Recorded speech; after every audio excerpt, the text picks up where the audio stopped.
Look up at the night sky. What do you see? Countless stars, distant galaxies, a canvas of cosmic wonder. We are small, tiny specks in this grand ocean, yet we are curious. We ask questions, big questions. What is out there? How does it all work? Our quest for knowledge drives us to explore the deepest mysteries. Among these mysteries are black holes. Imagine an object so dense, so incredibly massive, its gravity becomes a powerful force, an inescapable cosmic trap. Nothing, not even light, can escape its pull. Think about that. The fastest thing in the universe, trapped. These are not just science fiction, they are real.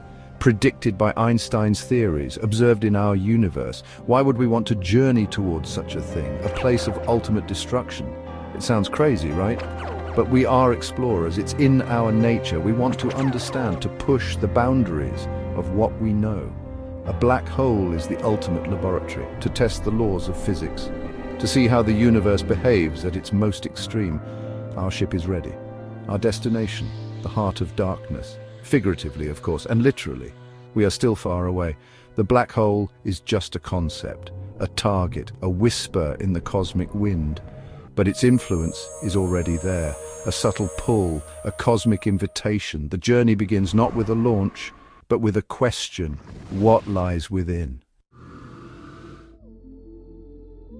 We travel through the cold, empty void. Space is vast, unimaginably so.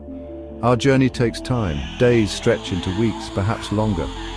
The stars outside our window shift. Our target, the black hole, grows, no longer a mere point of light or darkness. It becomes a tangible presence, a perfect circle of absolute black, swallowing the light behind it. The pull gets stronger. Gravity. You can't see it, but you can feel it. Our ship's computers work constantly, making tiny adjustments to our course, resisting that ever-increasing tug. It's a relentless force, drawing us in, closer and closer to the abyss. The universe is showing its strength. We start to see strange effects, the light from stars far behind the black hole. It bends, it warps, creating bizarre, beautiful arcs and rings. This is gravitational lensing. Space itself is being twisted like a funhouse mirror on a cosmic scale. It's a warning, a spectacle, nature's way of saying things are different here. Physics is getting interesting. And then we see it. The event horizon, the boundary, the line in the cosmic sand. It's not a wall, not a physical barrier. It's more subtle, more profound, a shimmering sphere perhaps, the point of no return. Once we cross this invisible threshold, there is no coming back, no escape. Our destiny becomes intertwined with the black hole. The event horizon, it beckons, a silent, dark promise. What does point of no return truly mean? It means the escape velocity, the speed needed to break free from gravity's grip.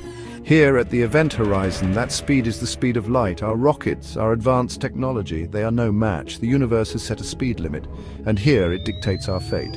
We make the choice, we cross. For us, aboard our ship, it might feel uneventful. No sudden bump, no cosmic doorbell, just a smooth transition from the observable universe into the unknown. But if someone were watching us from far away, they would see something very different. Our ship would appear to slow down, to freeze at the edge, lost in time, never quite falling in.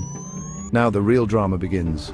Inside the event horizon, the black hole's gravity asserts its full power. It's not just pulling us in, it's pulling us apart. This is spaghettification, not a pleasant term. The gravity at our feet, closer to the center, is far stronger than at our head.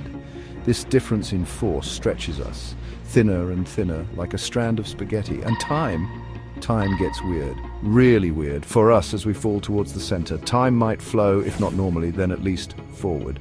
Moments pass, perhaps quickly, but for the outside universe, time is racing by. Centuries, millennia, eons. Or, from their perspective, we are frozen.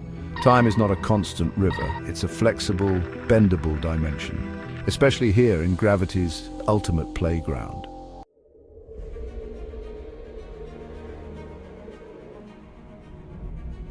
Pulled relentlessly towards the center, towards a single point. The singularity, what is it? It's where all the matter that fell into the black hole, all those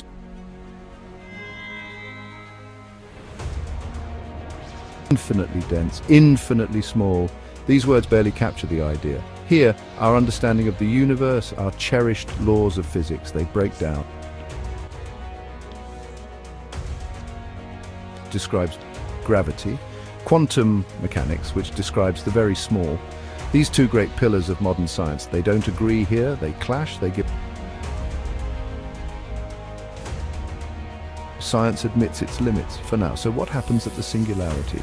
This is one of the biggest questions in science. Does space and time cease to exist? Is it a portal to another universe, a place where matter is reborn? Our science can't tell us. Not yet. Here, science fiction and scientific inquiry meet. They dance. Cold, it's more than a physical trip. It is a journey into the profound, into the deepest mysteries of existence. It teaches us about the universe's extremes and about... It also fuels our imagination, our drive to learn more. Black holes are not just cosmic monsters, they are cosmic teachers.